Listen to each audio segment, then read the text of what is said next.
Hello po mga ka-OFW. Welcome po dito sa aking YouTube channel.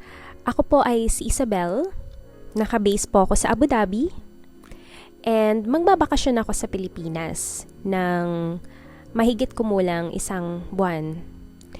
So, etong vlog na to, ikukwento ko lang po sa inyo kung ano yung mga pinrepare kong documents na kakailanganin natin pag-uwi at saka pagbalik dito sa UAE.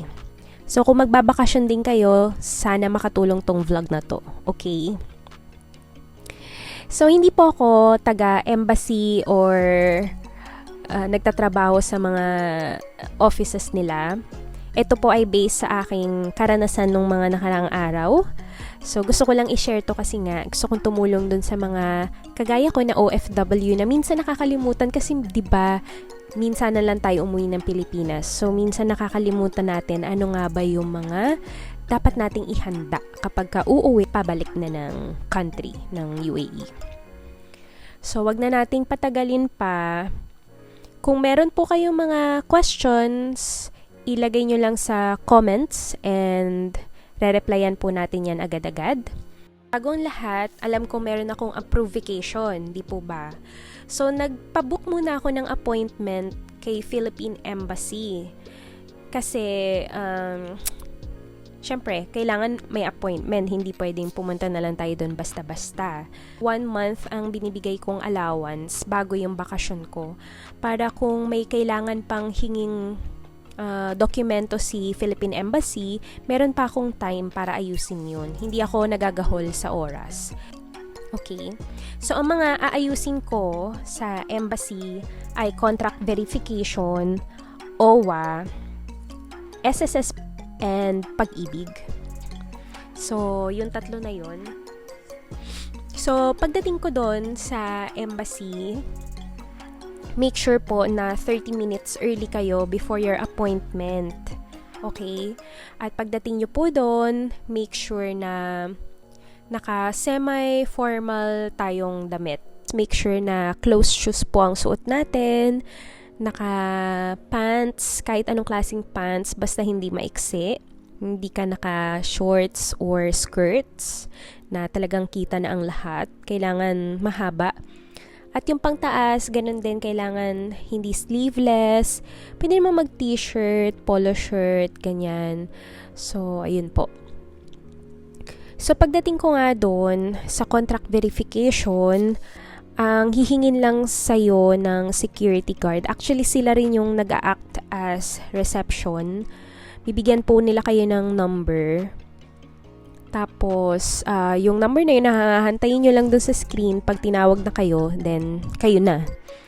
So, para maayos yung contract verification, hihingan po kayo ng 2 kopya ng contract nyo, contract copies. So, magdala rin kayo ng 2 copies ng salary certificate. Tapos, kung nagpalit nga rin ng pangalan yung company nyo pero same, kagaya nung sa akin, magdala po kayo ng 2 letter showing or stating na same company pa rin siya. Yan. Tapos, syempre, 2 kopya ng visa, passport, Emirates ID. So, yon. So, bali 2 set siya. I-attach lang siya nung security guard. Tapos, ipepresent nyo na siya dun sa pinaka, ano bang tawag dun? Philippine Embassy agent or yon. So, habang inaayos nila yung papers nyo, ang bayad lang doon ay 40 dirhams. Okay? Magdala kayo ng 40 dirhams.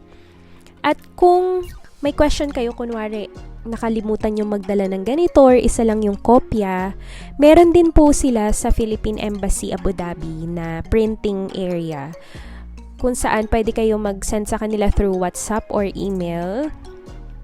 Ipiprint po nila yun for you. Medyo minsan busy lang yung area na yun talaga. Mahaba yung pila. So, make sure na lang na dalhin nyo talaga lahat ng kailangan nyo.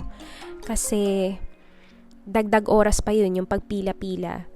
So, ang photocopy dun, nagpapayo ko kasi meron akong documents na kulang na kailangan ko magpa-print. So, magpa-print or magpa-photocopy, 150 dirhams ang isang piraso.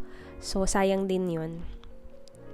So, ayun. Pag natapos na yung contract verification, maghahantay lang po tayo sa labas at tatawagin naman yung pangalan nyo pag tapos na.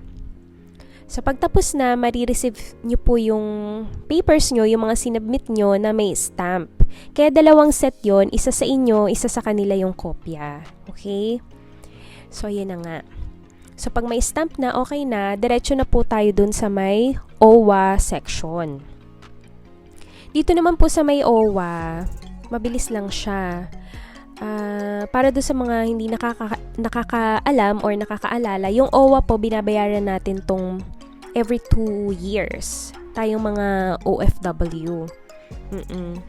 Para to sa ating POEA records, etc. Okay? So, anyway, ang kakailanganin lang dito ay OWA form. Oo. Itong OWA form, makikita dito sa website. Ilalagay ko po sa baba.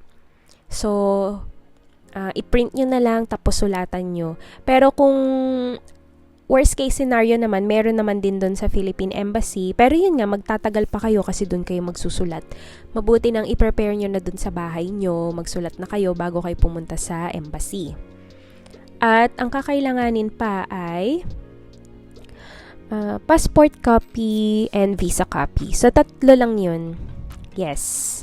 So, wala nang tanong-tanong dun sa OWA, magbabayad lang kayo na 92 dirhams, okay? Tas valid na po siya for 2 years.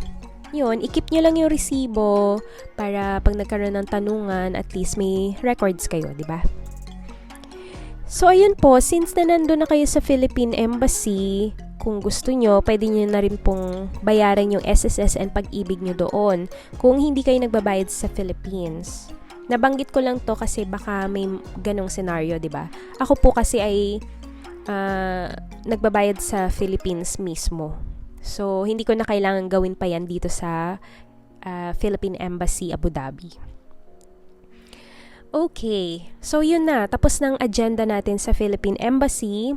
Ang next na kakailanganin natin ay mag-book ng flight. So, i-book natin ang ating flight according dun sa approved nating vacation. Kasi kakailanganin po natin yung flight details na yan sa pag-process ng ating next na kailangan, which is OEC. So, itong Overseas Employment Certificate na to, ipepresent po natin yan kapag pabalik na tayo dito ulit sa UAE. From Pinas to UAE, okay? So, mas maganda i-process to mga few days, like 5 days before ng bakasyon nyo. Ganyan. Kasi, ang validity po nitong certificate na to ay 60 days lang. At syempre, kapag pabalik na po tayo dito sa Abu Dhabi, kakailanganin din natin ng One Health Pass, which is, kailangan nyo po siyang gawin 48 hours before ng inyong flight.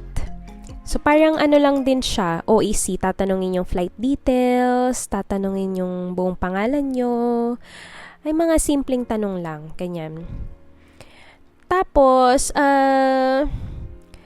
worst case scenario, pag umuwi kayo ng Pilipinas, hindi naman na to hinahanap, pero dalhin nyo na lang din yung vaccination card nyo, kahit hindi naman na siya hinahanap, just for the sake of anything, 'di ba? So, hindi siya big deal, pero sinasabi ko lang, wala namang mawawala kung dalhin nyo kasi maliit lang naman na papel yun, di ba? At ang kakailanganin pa po natin ay yung mga mobile apps na applicable dito sa UAE, which is yung UAE Pass at saka UAE ICP. Yun po yung pangwalo na gusto kong i-share sa inyo. Ano bang pinagkaiba nila? Actually, hindi ko masyado alam ang pinagkaiba nila.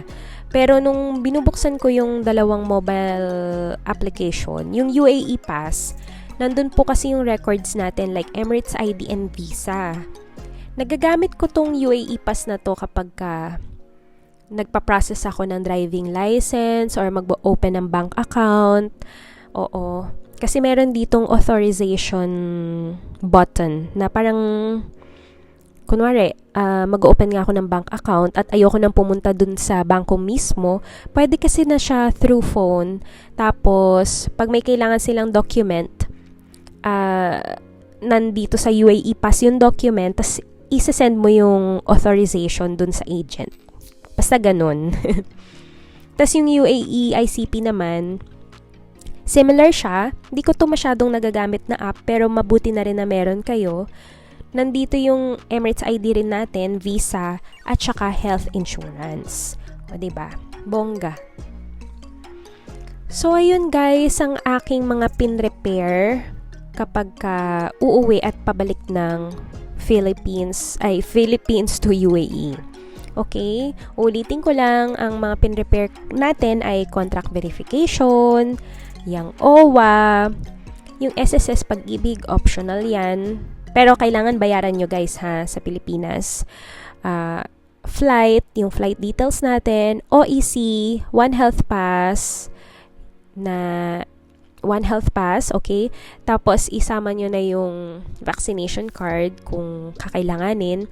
Tapos yung UAE mobile applications na accredited dito sa country. Okay? So, I hope nakatulong tong vlog na to sa inyo. At ingat po sa pag-uwi, mga ka-OFW. O sige, dyan na po nagtatapos ang ating vlog. Thank you po for watching. Like, comment, subscribe. Thank you po. So, yun nga guys ha.